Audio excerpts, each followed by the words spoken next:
Alors bonjour à tous, donc aujourd'hui on se retrouve pour mes deux dernières cousettes.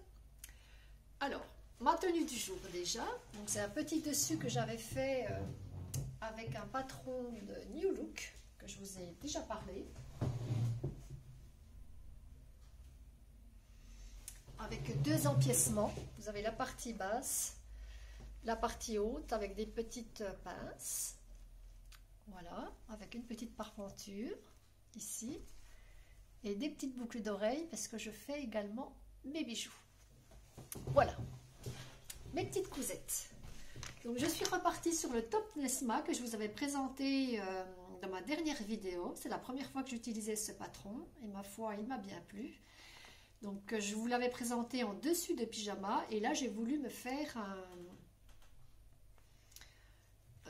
un petit dessus qu'on met dessous, c'est le cas de le dire, sous un habit pour avoir bien chaud l'hiver, quelque chose voilà, qui colle à la peau. Donc je l'avais eu en gratuit sur le site de Couturette. Il va de la taille 34 à 56 et c'est un niveau facile. Je confirme, c'est un niveau facile. Donc cette fois-ci, j'ai choisi du tissu maille.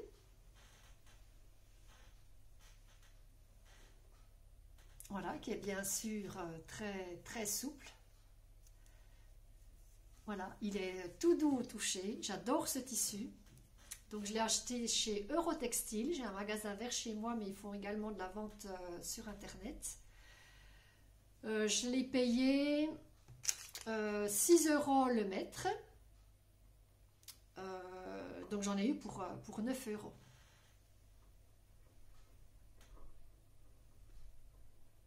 Voilà, cousu à la surjeteuse. Cousu à la surjeteuse.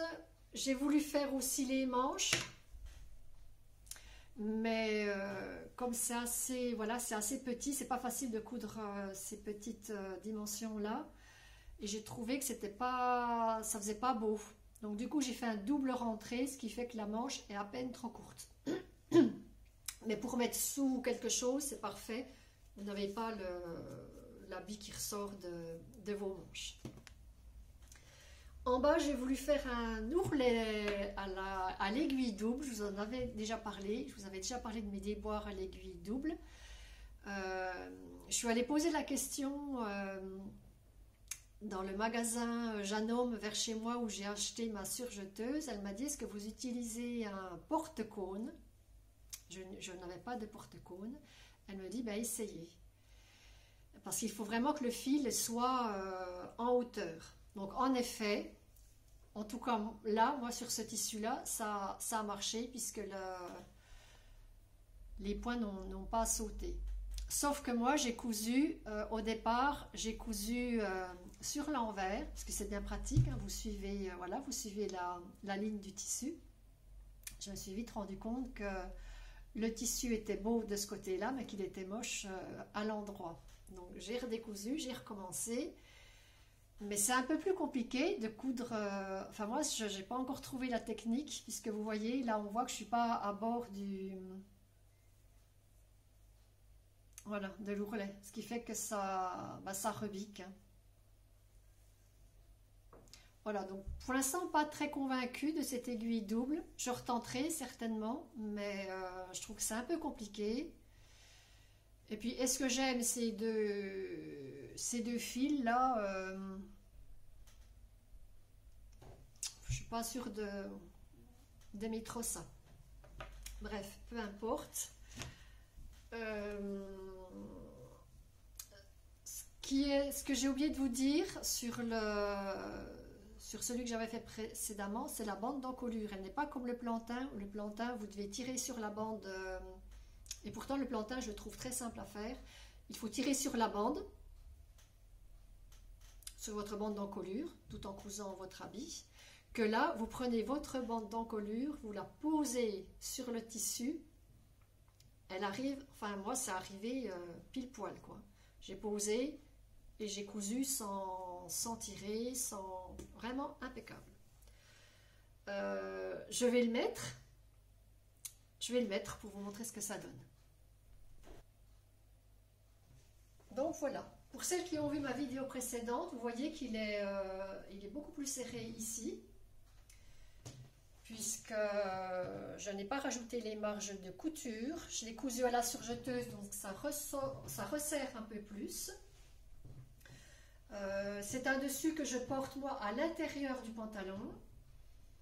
Donc à l'intérieur du pantalon pour mettre quelque chose par-dessus, comme je vous ai dit. Donc il mériterait peut-être d'être un peu plus serré. Et peut-être qu'au niveau des manches aussi, qu'il soit plus à même la peau.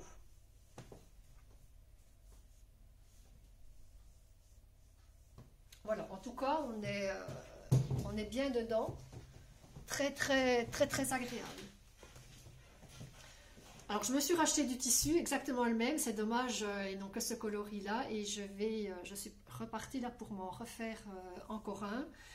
Et puis, je m'en referai certainement d'autres bon, bah pour l'hiver prochain, cette fois-ci. Voilà. Ensuite, je suis partie sur un pantalon. Donc, j'avais déjà cousu des pantalons. J'ai déjà fait des pantalons avec les fermetures sur le côté. Mais par contre, je n'avais jamais fait de pantalon avec des poches. Donc, j'ai cherché un pantalon qui puisse me convenir, qui ne soit pas très compliqué.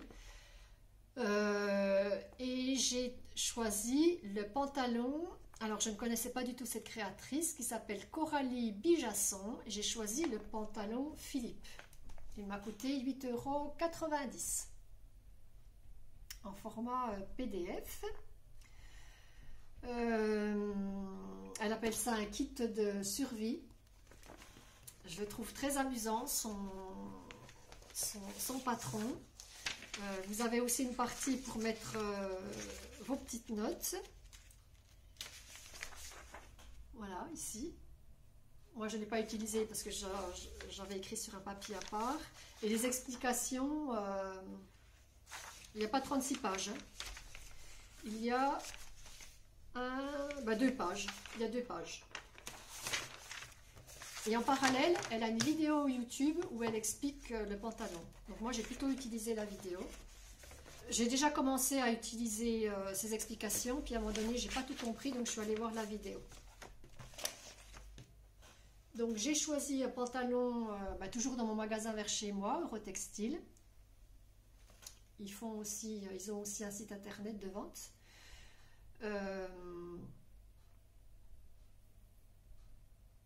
Je ne sais plus ce que je voulais vous dire. 6 €, je l'ai payé 6 € le mètre. J'en ai eu pour 9 €. Par contre, elle dit qu'il faut 2,15 m de tissu en 130 de large. Donc, j'ai fait une petite vidéo où je vous ai mis le patron sur le tissu et puis vous allez voir ce que ça donne. Voici donc mon patron pantalon Philippe posé sur mon tissu. Donc il était préconisé 1,30 m dans ce sens-là, 2,15 m. Donc moi j'ai acheté pour 2,15 m, 2,20 m. Donc le patron rentre largement sur le tissu, puisque voilà toute ma longueur de tissu. Et moi, en mesurant, j'arrive à 1,40 m. Donc le patron rentre sur du 1,40 m. Donc la prochaine fois, j'achèterai, je vais me prendre une petite marge. La prochaine fois, je prendrai 1,50 m de tissu. Je suis bien dans le droit fil. Voilà, je suis dans le bon sens. On voit que ça rentre, les poches rentrent, il y a de la place. La ceinture au pli. Et bien avec le rab, ça va me permettre de faire une autre petite cousette. Donc vous voyez que j'ai largement de quoi faire. Donc la prochaine fois, je partirai sur du 1,50 m. Donc elle met privilégier les matériaux légers et fluides, mais non transparents, tels que le crêpe, viscose, le lin, la laine légère ou le coton. Poids 150 par 250 grammes. Les valeurs de couture sont comprises. Moi je l'ai cousu à la surjeteuse. Je n'ai pas fait de toile avant parce que moi je faufile toujours quand c'est un premier patron que je fais. Enfin j'aime bien faufiler. Moi, je trouve qu'on gagne du temps en faufilant. Le tissu est quitte de bouger. Enfin bref, moi, c'est ma technique. C'est comme ça que j'ai appris. Donc, j'ai faufilé tout mon pantalon avant. Je l'ai essayé. J'ai vu qu'il tombait pile poil. Donc, après, j'ai pu attaquer la couture. Alors,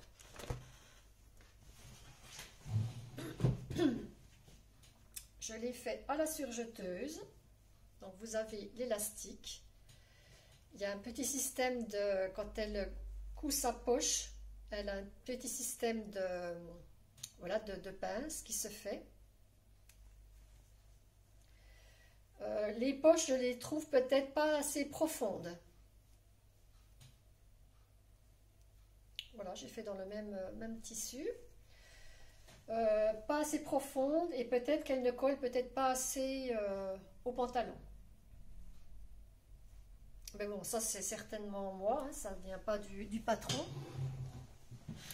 Comme c'est la première fois que je faisais des poches. Pour l'élastique, j'ai voulu suivre ses explications papier. Donc elle part de l'élastique et elle le coud au départ.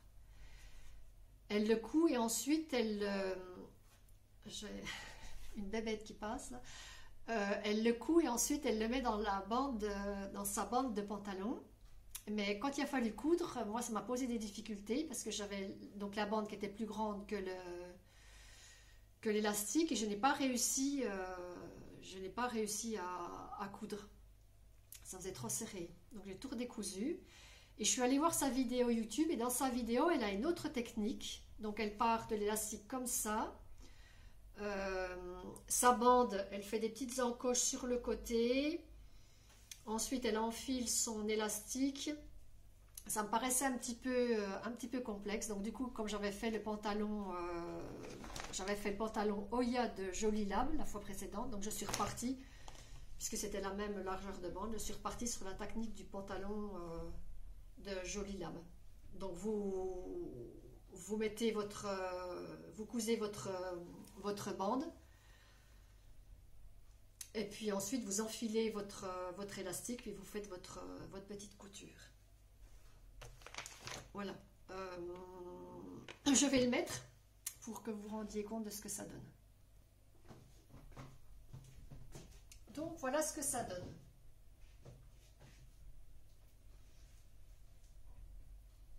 Donc le tissu est très léger, ça va très bien aller pour cet été. Les petites poches, donc vous voyez, elles sont, pour moi c'est pas assez profond. Et puis j'ai l'impression qu'elle baille un petit peu, mais bon ça, ouais, ça passe. Voilà. Que vous dire d'autre sur ce pantalon? Ben rien, j'ai bien aimé coudre ce pantalon. Je vais d'ailleurs m'en refaire un. Donc elle le dit, elle dit que c'est un pantalon, voilà, c'est pas un pantalon que vous allez mettre pour aller en soirée ou un mariage, c'est vraiment le pantalon pour être chez soi à l'aise, pour aller se balader. Voilà. Voilà pour mes cousettes. La petite nouveauté, c'est que je me suis acheté un cahier pour tenir un journal de couture. Il y a longtemps que je voulais le faire. Je voulais le faire l'année dernière, je ne l'ai pas fait. Parce que je voulais absolument que ça commence au mois de janvier. Pour me rendre compte, dans une année, ce que je couds. Mais moi, je ne veux pas détailler, je ne veux pas tout détailler dans mon cahier. Je veux juste mettre, voilà. Je mets ce que je couds, je mets des petites étoiles pour dire que, voilà, c'était du facile et que je peux refaire. Je mets ce que j'ai cousu avec. Par exemple, le top Nesma, j'ai fait un dessous de pyjama. En février, le top Nesma, j'ai fait un dessous de pull. Et puis, je mets voilà, mes petites croix. Parce que moi, mes explications, je les mets... voilà, j'ai vraiment adopté, pour ranger mes patrons, j'ai vraiment adopté ces pochettes. Où vous voyez tout à travers. Vous avez de visu tout de suite le patron. Moi, je mets le tissu de ce que j'ai cousu avec. Et puis j'ai mes petites explications papier à la main. Puis vous rangez vos patrons, c'est vraiment, franchement, vous les abîmez pas. Parfait. Donc voilà, mon petit cahier. Alors, ce que j'ai oublié de vous dire aussi, quand j'ai acheté le patron de Coralie Bijasson, eh ben, j'ai vu qu'elle faisait aussi des gratuits. Donc moi j'ai choisi celui-là. C'est le top DS, sous-robe et débardeur. Donc je me dis pour un petit dessus, voilà, pour mettre sur un pantalon l'été, ou alors le faire un peu plus long pour une petite chemise de nuit. Voilà. Alors je n'ai pas de cousettes en cours. Moi je suis très difficile dans le choix des patrons. Et là je suis en train de me chercher, je voudrais me faire une robe. J'ai des patrons de petites robes, voilà, sans manches, au-dessus du genou, mais là je voudrais partir sur de la robe longue qui aille jusqu'en bas des pieds. Je voudrais un col V, voilà, éventuellement des petits boutons là de décoration ou de système de boutonnière. Donc je voudrais repartir aussi sur les accessoires. Je voudrais me refaire des petites trousses et petites trousses de toilette. Au niveau du tricot, je vous avais montré donc les pelotes de laine. J'avais dû le commencer quand je vous l'avais montré dans ma précédente vidéo. Donc j'ai fini mon dos. Donc elle porte bien son nom, cette laine câlin, parce qu'elle est vraiment toute douce. Voilà, donc le dos est fait et là je suis en train de faire le devant. Voilà, et bien je vais vous laisser pour aujourd'hui. Les prochaines vidéos, je ferai certainement, je pense, quand je ferai une cousette, je la présenterai certainement en vidéo parce que quand j'attends trop longtemps, il y a des choses, après je me rends compte que j'ai oublié de dire des choses et que quand vous avez fini le vêtement ou l'accessoire à chaud, vous pouvez tout de suite, si vous faites la vidéo, enfin moi si je fais la vidéo tout de suite, je pourrais mieux expliquer la chose. Donc peut-être que je ferai comme ça, au lieu d'attendre fin de mois, ou au lieu d'attendre 2-3 cousettes, peut-être que je ferai une cousette et puis je la présente directement en vidéo. À voir comment je m'organise. Voilà, ben je vais vous laisser pour aujourd'hui. Aujourd'hui, on est dimanche, premier jour du printemps et en effet, on a un très beau soleil. Eh bien, je vous dis à bientôt dans une prochaine vidéo.